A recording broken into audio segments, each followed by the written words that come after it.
morning, 20 miles from the enemy. These are American boys going to work. The morning fighter patrol. They're flying over Italy, and there are others like them flying over Burma, over the coast of Holland, over China, and over Germany. In search of the enemy. Enemy planes. The odds are bad this morning, nearly 3-1. The routine morning patrol goes on.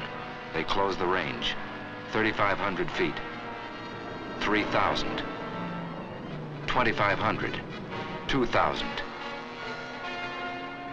The odds are still 3-1.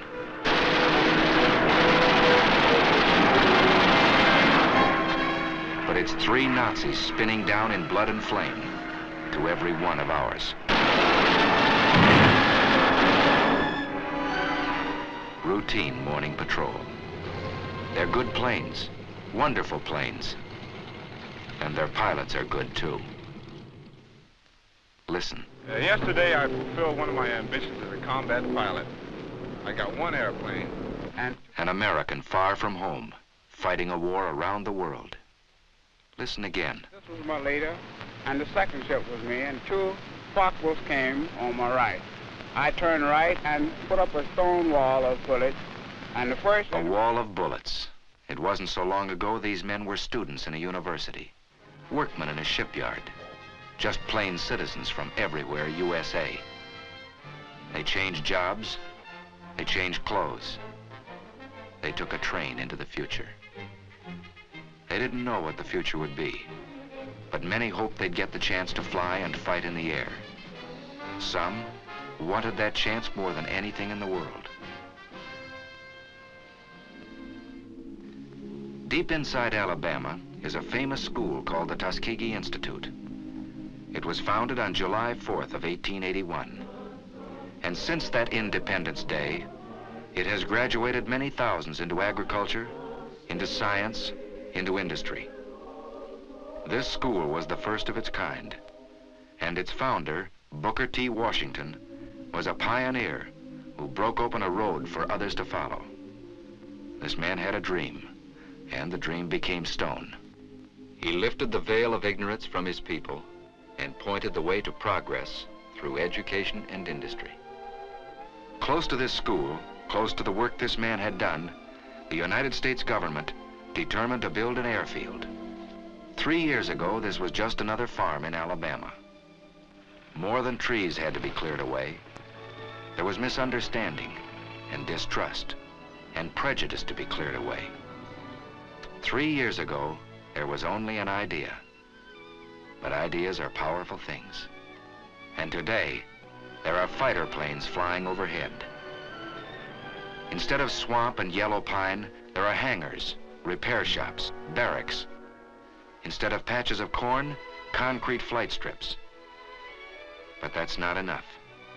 You can't make a fighter squadron out of concrete and aluminum and a can of paint. It takes men. A chemistry student, a welder, a shoe salesman must learn how to fly. A group of average Americans must become a team of fighting men with wings.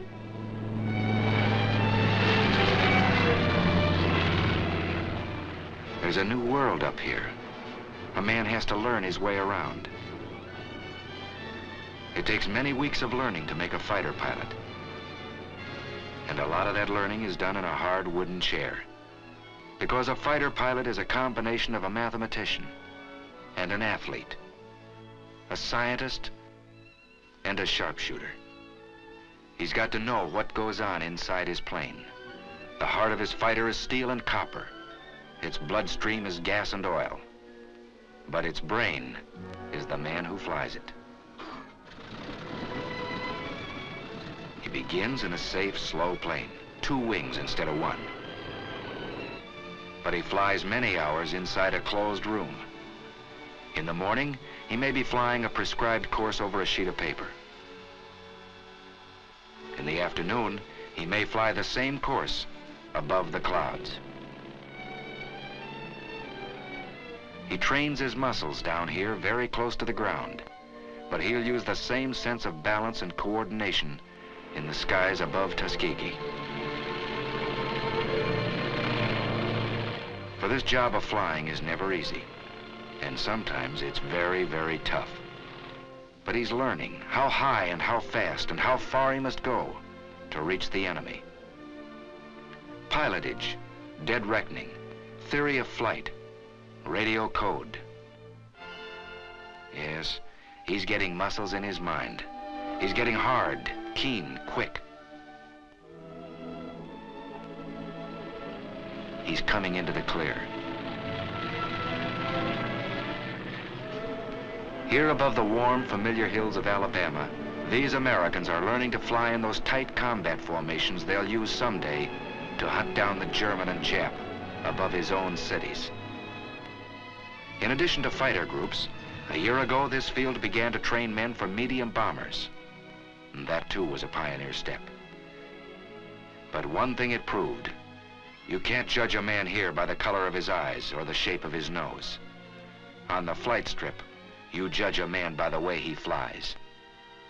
Here's the answer to Adolf and Hirohito. Here's the answer to the propaganda of the Japs and Nazis.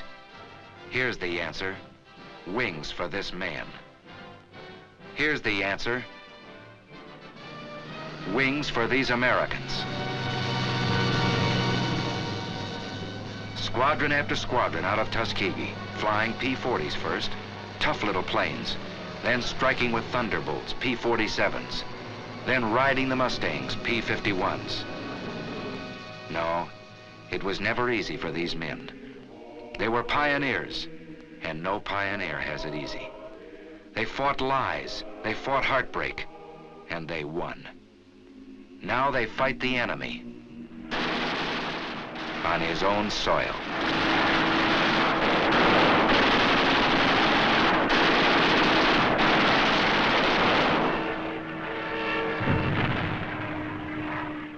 They fought the enemy, not without loss. Out of the first class to graduate almost 3 years ago, only a handful are left alive, so that liberty might not perish from the earth. 3 years have passed since the founding of Tuskegee Airfield. 750 pilots have been trained. 50% of them have been in combat. And this is only a beginning. Listen to Major General Butler at the celebration of this 3rd anniversary. Here, for the first time, Negro aviation cadets were being groomed to fly warplanes of a unit which was then a unit in thought only, the 99th Pursuit Squadron. These men were pioneers of a venture so new that you who stand here before me now, after 3 years, may still be considered forerunners in the movement which has given you a place in the fighting men of the sky. Under the feet of these men, a new road is being beaten out. Broad enough now for thousands and 10,000s. A good road for our country. These men remember that, marching or flying. They remember backing them up, their families, their friends, who expect so much of them. And backing them up, the men and women of every creed and speech and color who made these planes. And backing them up, the most powerful force in the world, the strength of the American people.